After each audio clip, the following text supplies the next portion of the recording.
नमस्कार, मैं हूं संदीप भोजक और आज हम बात करेंगे बॉडी लैंग्वेज के बारे में कि बॉडी लैंग्वेज हमारे लिए क्यों इंपॉर्टेंट है एक्टिंग के अंदर खास करके। ये आम जिंदगी में भी यूज होता है कि आप देखते हैं कि किस तरीके से हम बैठ रहे हैं, किस तरीके से हम खड़े होते हैं, कैसे हम बातचीत करते हैं, एक राजा के बैठने का क्या तरीका होता है, एक सिपाही जब बैठता है किस तरीके से बैठता है, एक बिजनेसमैन जब बैठता है तो किस तरीके से बैठता है, तो पुलिस वाला जब बैठेगा वो किस तरीके से बैठेगा। तो एक कैरेक्टर जो होता है उसकी सबकी अपनी अपनी एक बॉडी लैंग्वेज होती है, उनकी चलने की स्टाइल अलग होती है, बोलने की स्टाइल अलग होती है। बिना कहे अपनी बात कह देना बॉडी लैंग्वेज के थ्रू, यही बॉडी लैंग्वेज इसीलिए एक इंपॉर्टेंट सब्जेक्ट बन जाता है एक्टिंग में, क्योंकि सिर्फ आपके चेहरे से एक्टिंग नहीं होती है, आपका पूरा शरीर जो है वो एक्टिंग में साथ देता है। तो इसी चीज में अगर हम बात कर रहे हैं, जो पहला हमारा टॉपिक है इंट्रोडक्शन, तो इंट्रोडक्शन में यही चीज है, आपको ये समझना बहुत जरूरी है कि बॉडी लैंग्वेज हमारे लिए कैसे काम करती है, किस तरीके से काम करती है, क्या क्या उनमें होता है, किस तरीके से आपको एक एक पर्टिकुलर कैरेक्टर पर काम करना होता है। तो सेकंड टॉपिक पर हम आ जाते हैं कि वो है पोस्चर एंड फिजिकल अलाइनमेंट।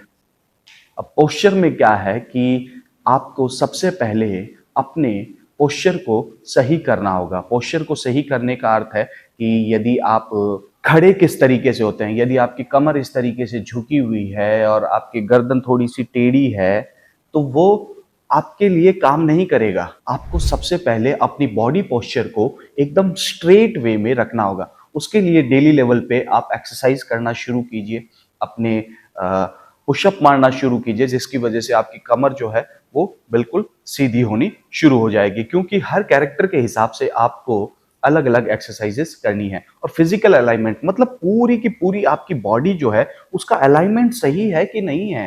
वो आप जब सीधे स्ट्रेट खड़े होते हैं तो पूरी की पूरी बॉडी जो है वो आपके बराबर में अनुरूप है कि नहीं। तो इसके लिए आप दीवार के एकदम चिपक करके खड़े हो जाइए और उसके साथ अपनी बॉडी को अलाइन करने की कोशिश कीजिए। देखिए कि पीछे कोई स्पेस ना हो, ठीक है। उसके साथ साथ आप बैठ करके अपनी कमर को सीधा रखने की कोशिश कीजिए, अपनी कमर को दीवार के सहारे एकदम स्ट्रेट करके रखिए, और कि जिसकी वजह से आपकी कमर, आपके हाथ, आपकी गर्दन, सारी चीजें स्ट्रेट रहे।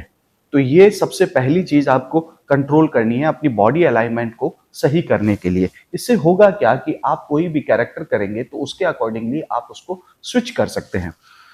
थर्ड जो है वो है फेशियल एक्सप्रेशन। अब फेशियल एक्सप्रेशन में आपकी आंखें भी एक्टिंग करती है, आपके होठ भी किस तरीके से चल रहे हैं, आपका जॉ परफेक्ट है कि नहीं है, उसके लिए आप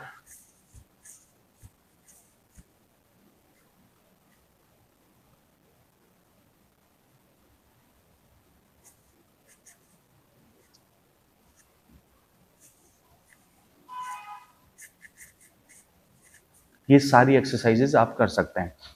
उसके अलावा आपकी टंग की एक्सरसाइज,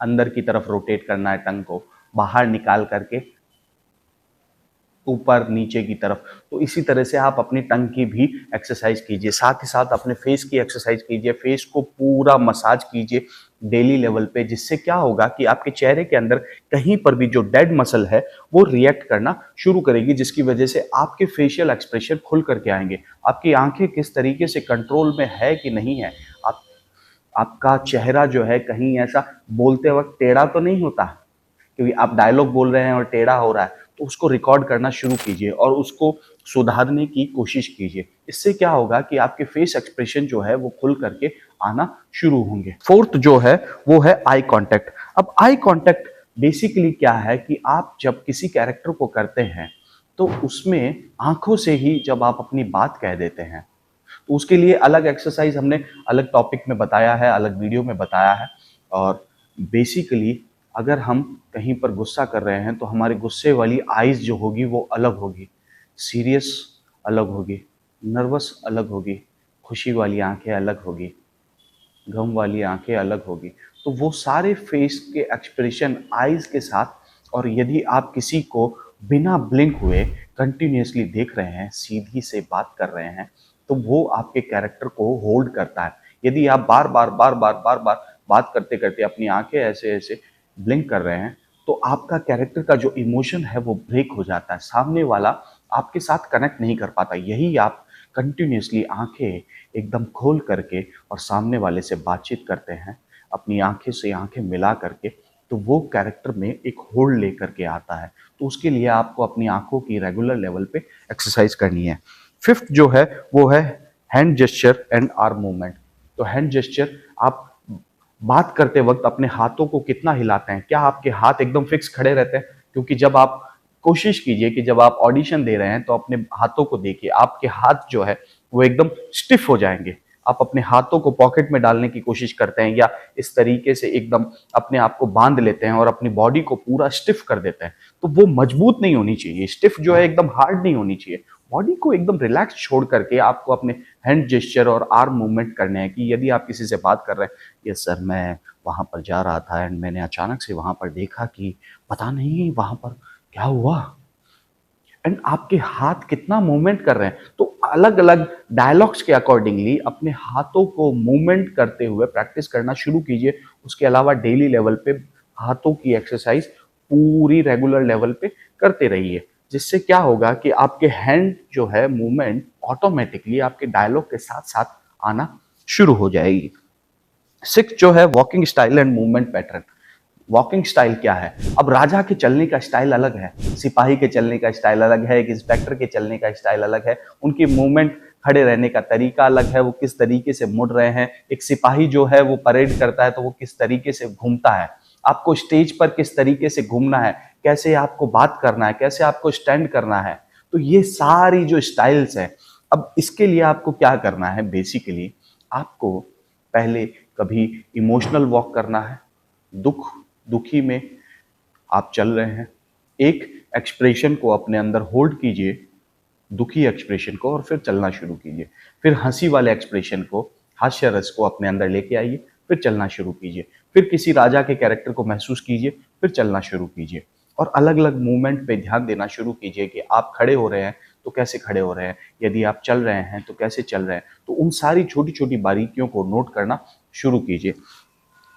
सेवंथ जो है वो है हमारा personal space. Personal space in the sense कि जो स्पेस आपको स्टेज पे मिल रहा है, तो आपको कितने स्पेस में एंटर करना है, कितने स्पेस पे आपको खड़ा रहना है, कहाँ पे आपको क्या मूवमेंट लेनी है, वो पर्सनल स्पेस आपको बनाना होगा। उसका एक ग्राफ बनाना होगा कि यहाँ से यहाँ तक आप पहुंच रहे हैं। वो ग्राफ जो है वो आपके माइंड में क्रिएट होगा। यहाँ आने के बाद में मैं अपना हैंड जेस्चर ऐसा करूंगा, ये मूवमेंट मेरा ऐसा रहेगा, ये मूवमेंट ऐसा रहेगा, मेरी आंखों का मूवमेंट ऐसा रहेगा, मेरा फेस का मूवमेंट ऐसा रहेगा। मुझे लाइटिंग का ध्यान रखना है। एक एक्टर को अपनी लाइटिंग का ध्यान रखना बहुत जरूरी है कि मेरे फेस पर प्रॉपरली लाइट आ रही है या नहीं आ रही। कि अगर मेरा चेहरे पे पूरा अंधेरा है तो मेरा चेहरा क्या क्लियर दिखाई देगा? नहीं दिखाई देगा। तो उस स्पेस को ध्यान रखना बहुत जरूरी है। एट जो है वो है energy level. Energy level in the sense कि आप जब किसी भी कैरेक्टर को कर रहे हैं तो उसमें कितनी एनर्जी आप डाल रहे हैं बॉडी लैंग्वेज के थ्रू। ऐसा ना हो कि आप ऐसे ढीले हो करके बैठ रहे हैं और सिपाही का कैरेक्टर कर रहे हैं। सिपाही का कैरेक्टर कर रहे हैं तो आपको इस तरीके से अपनी एनर्जी को मेंटेन करके रखना होगा। वो प्रॉपरली इस तरीके से बैठेगा, वो ऐसा नहीं है वो ऐसे बैठेगा, क्योंकि वो सिपाही है, उसकी कई सालों तक ट्रेनिंग हुई है। तो उसके बैठने का तरीका जो वो होगा, वो अगर विश्राम में भी होगा तो भी इसी तरीके से बैठ करके आपसे बातचीत करेगा। वो कमर झुका करके या इस तरीके से नहीं बैठेगा। तो वो एनर्जी लेवल आपको अपने अंदर बनाना है। साथ ही साथ आपको अलग अलग एनर्जीज के अंदर आपको वॉक करना है। हाई एनर्जी के साथ वॉक करना है, लो एनर्जी के साथ वॉक करना है, अलग अलग एनर्जी के साथ आपको मूवमेंट करना है। नाइन्थ जो है ब्रीथिंग एंड बॉडी कंट्रोल। आपको अपनी सांसों को और बॉडी कंट्रोल को, कि आप एक पैर पे खड़े हो गए, ठीक है, और सांसें रोक करके उसको अपनी बॉडी को कंट्रोल करना शुरू कीजिए और स्लो स्लो मूवमेंट देना शुरू कीजिए सांसें रोक करके अपनी बॉडी को योगासन के थ्रू। जिससे क्या होगा कि आपकी बॉडी के अंदर एक कंट्रोल आना शुरू होगा। अपने हाथों को धीरे धीरे आप मूवमेंट कर रहे हो, अपनी गर्दन को उसके साथ में मूवमेंट में लेके जा रहे हो, अपनी बॉडी को अलग अलग मूवमेंट में लेके जा रहे हो। तो ये कंट्रोल आपके अंदर आना बहुत ज़रूरी है। तो चलिए मिलते हैं नेक्स्ट वीडियो में। Thank you so much.